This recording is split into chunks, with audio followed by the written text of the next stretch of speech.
Good morning. We're here on the Prairie Sunrise project today, and we're going to talk a little bit about the driveway and landscaping and features on the exterior of the home. As you can see behind me, we've got some equipment on site and we're prepping some gravel.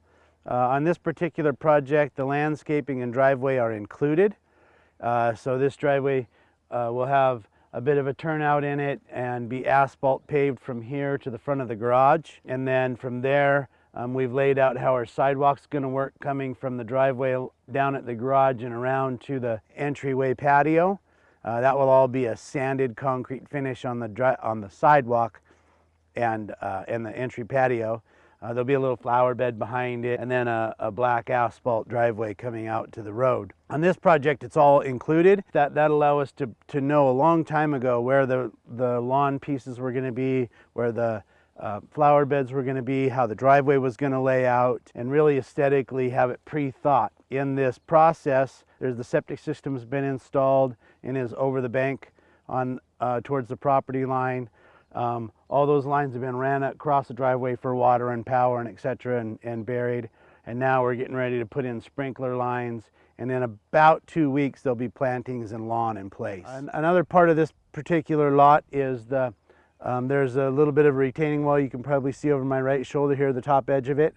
And there will be, alongside the driveway, there'll be a foot-wide riprap drainage ditch. Part of our landscape plan and erosion control plan for the lot, which on a lot of rural lots where you're building on a hillside like this, you have to have an erosion control plan as part of your permitting process.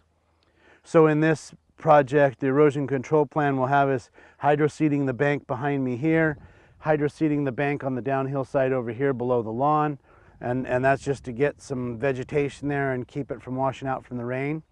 The riprap that I was talking about that'll go along the road is so when that rainwater comes down, it'll slow it down, let it trickle across the driveway and onto the lawn, and then be absorbed by the lawn.